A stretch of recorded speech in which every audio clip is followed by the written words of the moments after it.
because they know only Carabao to be used for land preparation. They don't know about dairy. So when it grew, it brought some calves and so on. 10 Carabaos, it went to 30. Then people are going around, can we join you? So I put up a Talavera Dairy Cooperative. How many do you have now? We have about 300. Wow. But Union, union, union, union, union, union, union, union, union. Woo!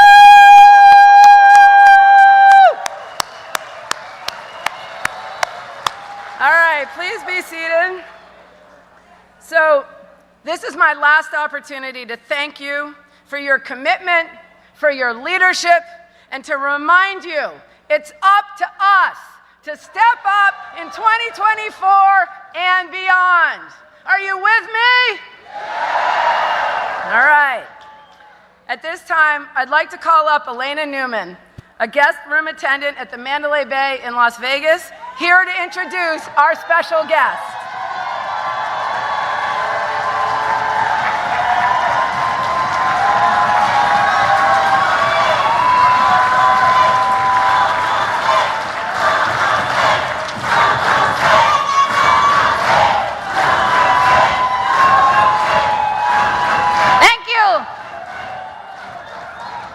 Buenos dias, good morning, brothers and sisters. Ni hao. My name is Elena Newman. I am a guest room attendant at Mandalay Bay Delano Casino in Las Vegas. I have been a culinary union member and a leader for over 20 years. I'm so proud to be here today to introduce the Vice President, Kamala Harris.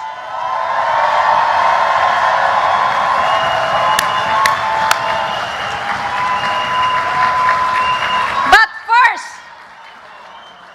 I wanted to say that the Biden and Harris administration has always our back and supported our union.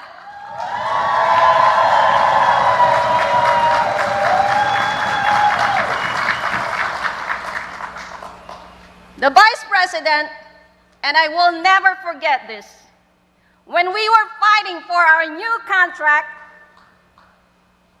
she came and supported us. She showed love to the housekeeper and all the workers.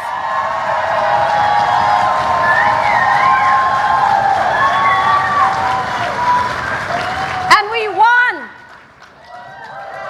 the best ever wage increase, and she celebrated with us.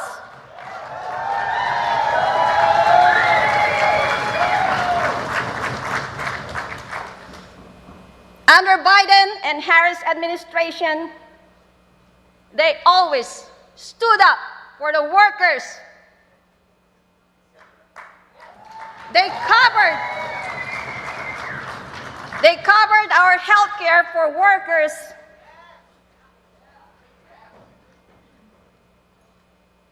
During COVID-19 pandemic. And that is across the country. And that is so important for all the workers and our family.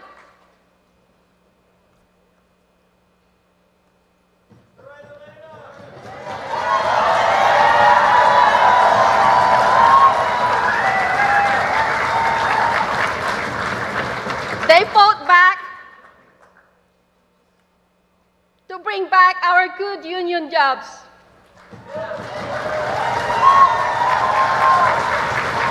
And rebuild our economy. When the COVID is over. And that is great for the workers. They protected the workers' rights in tribal casinos. And that is awesome.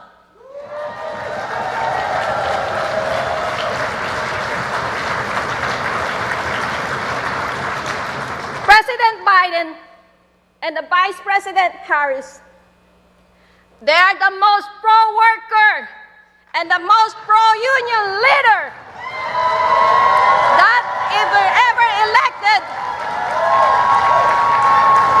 And we love to see it.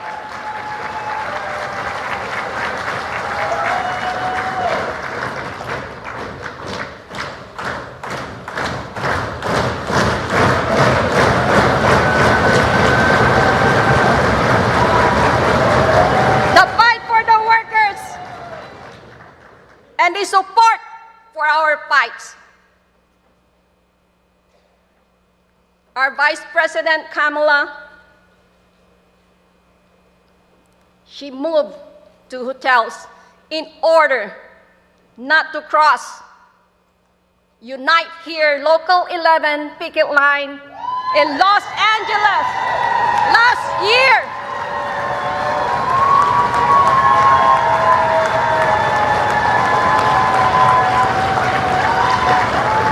As a Culinary Union 226 member and a shop steward, I'm so proud to introduce to you the Vice President of the United States of America, Kamala Harris.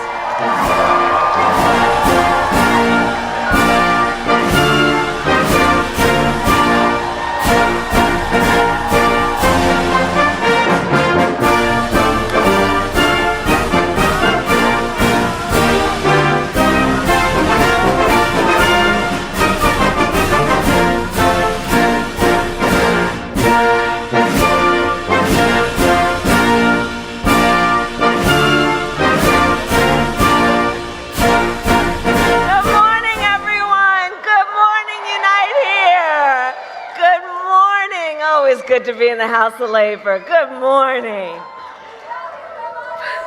And you know I love you. Can we please hear it for Elena?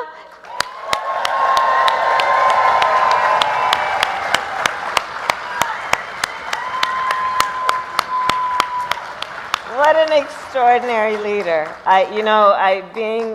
You and I being together with all of the other members in Las Vegas, and that early day when we didn't know how it was all going to turn out, and you showed such strength, as you do every day. But these are moments of crisis, moments where we don't know where things are going to end up, really do reveal the strong among us, the leaders among us, and Elena is one of them, and I thank you so very much. Thank you. So it's good to be with everyone. Have a seat, please have a seat. And to unite here, President D. Taylor, the former President D. Taylor, I thank you. I know you're here somewhere, and I want to thank you for your friendship and decades of leadership in the labor movement. And of course, we all know, Dee, your strength and determination has improved the lives of countless workers around our nation. So thank you, Dee. And to President Gwen Mills.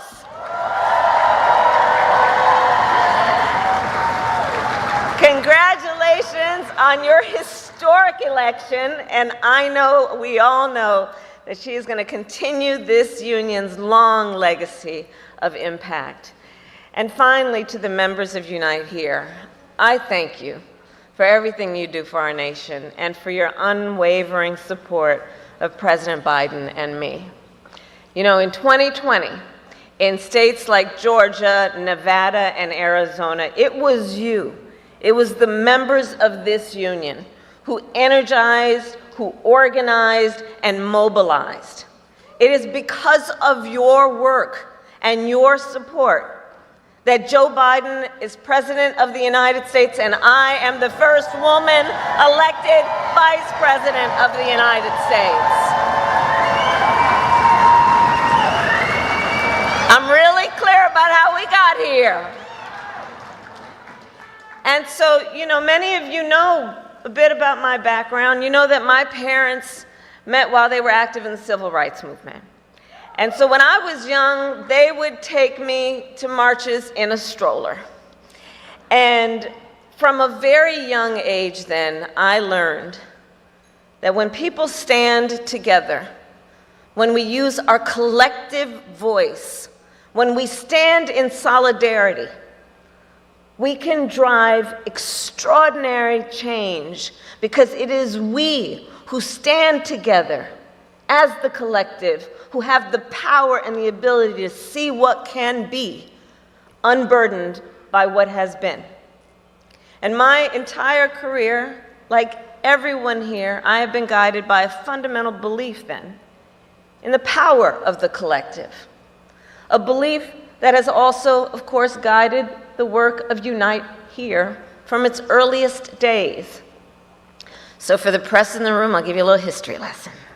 More than 100 years ago, in Lawrence, Massachusetts, tens of thousands of textile workers, many of them women, came together to demand fair pay and safer working conditions.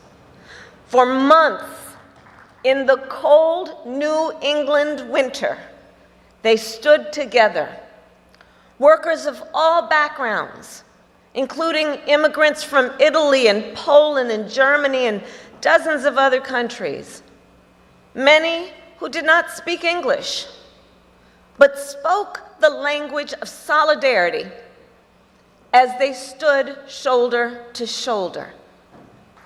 And of course, all that is true today. And that legacy is strong. And together then, 100 years ago, they fought, and together they won. And in the decades since, the workers of Unite Here have taken on some of the most powerful corporations in our nation, from Big Pharma to the hedge funds, which took over casinos and put profits over workers. And you have won. You've won fair pay, better benefits, safer working conditions, and protection against discrimination and harassment. Through the power of the collective, you have transformed millions of jobs into middle-class jobs, jobs that come with the dignity that all people deserve.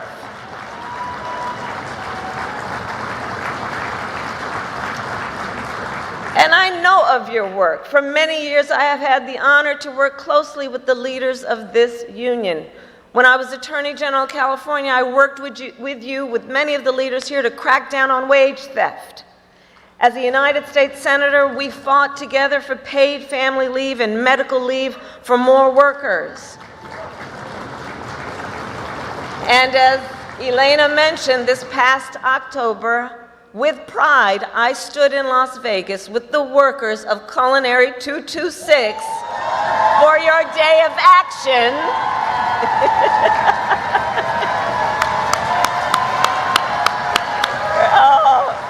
For your day of action. And again, 226.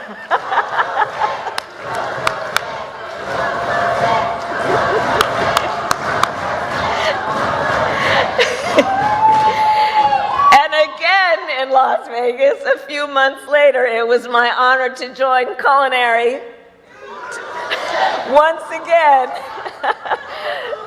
to celebrate your contract win. And my goodness, what an historic contract win, your historic pay raise of 32%. Extraordinary. Extraordinary. And of course, this was a victory for all workers, because as we in this room know, when union wages go up, everyone's wages go up. When union workplaces are more safe, all workplaces are more safe. When unions are strong, America is strong.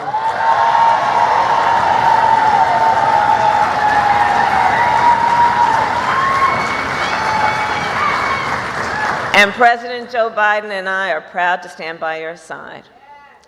So together we have fought for affordable health care, knowing health care should be a right and not just a privilege of those who can afford it. We together we took on Big Pharma and capped the cost of insulin at $35 a month for our seniors. And now, Because of our work together, 3 of the largest drug companies in the country are capping the cost of asthma inhalers from hundreds of dollars each to just $35 each.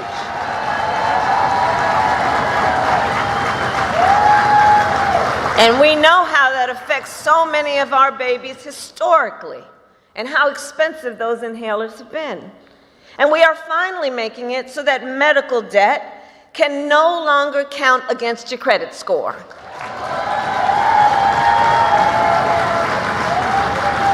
Which means medical debt can no longer get in the way of someone's ability to get a car loan, to get a home loan, to get a lease for an apartment. Because I don't need to tell anyone here, medical debt. Well, most people come by medical debt because of a medical emergency. They didn't ask for it. They didn't save for it. And it happens. And then they're out tens to hundreds of thousands of dollars. And the way it has been working is it can count against somebody's credit score. Well, your credit score is supposed to be a measure of whether you are financially responsible. It doesn't make any sense that you would cause somebody to take a hit to their credit score for a medical emergency, and that's why we're getting rid of that.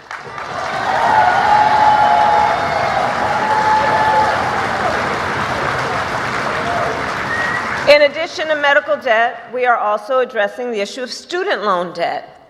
So far,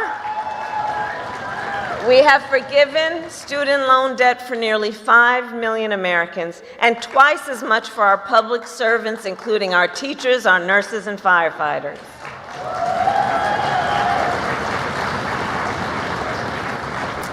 So unite here. I stand here as we are 137 days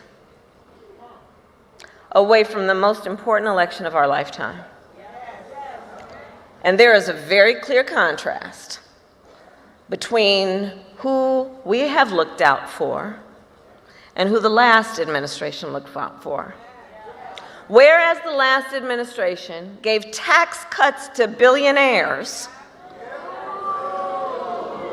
we gave tax cuts to families with children through the child tax credit. And cut the rate of child poverty in half when we did it. We are also proud to lead the most pro-union administration in the history of America.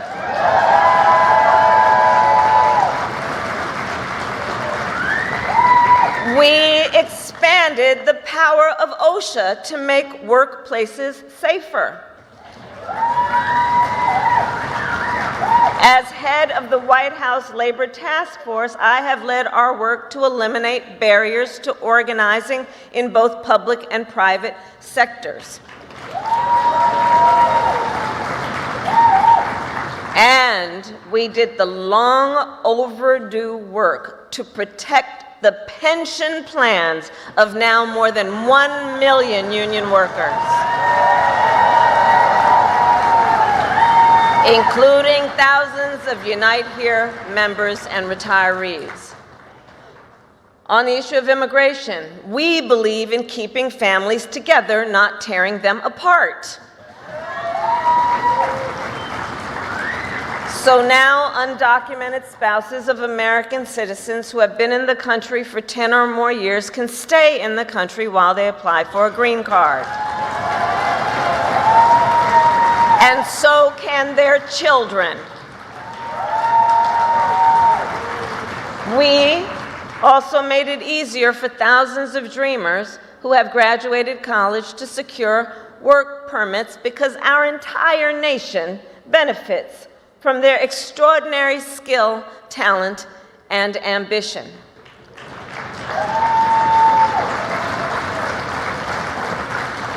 So the bottom line is that in all we do, President Biden and I are guided by the belief that we work for you, and we will fight with you, alongside you, and for you. On the other hand, Donald Trump has made it clear time and time again He only cares about himself. He openly talks about his intention to weaponize the Department of Justice against his enemies. He openly talks about his admiration for dictators. He has vowed on day one that he will be a dictator on day one. He said he is, and I'm going to quote, proudly responsible for overturning Roe v. Wade and taking freedom of choice from millions of women in our country. And get this, recently in Las Vegas, you might have seen this, recently in Las Vegas, well, it was a typical day in Vegas, it was 104 degrees, you know what I'm saying. But on a day that was 104 degrees and his supporters were outside, Donald Trump told the crowd, and I'm going to quote, "I don't care about you, I just want your vote." Maya Angelou told us how we should think about these kinds of moments. Remember what Maya Angelou said? She said, when someone tells you who they are, believe them the first time. Believe them the first time.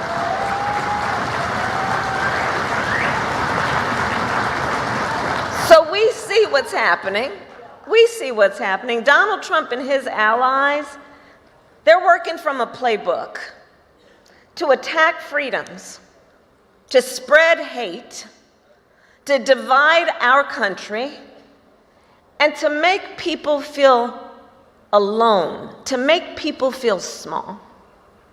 But in the face of these attacks, we here know the power of the collective. And unite here, I believe when you know what you stand for, you know what to fight for. We stand for freedom and opportunity. We fight for paid family leave and affordable child care. We fight to lower rents, and we fight to help more Americans buy a home. We fight to secure a pathway for citizenship, including for our dreamers. And we fight for the dignity of all people. Because we know what we stand for, and so we know what to fight for. And in this moment, our nation needs everyone here. We need you. We really do. We need you to continue to do what you know how to do so well. You're the best at it. We need you to continue to organize. We need you to continue to mobilize. We need you to continue knocking on that door and practicing how to do it.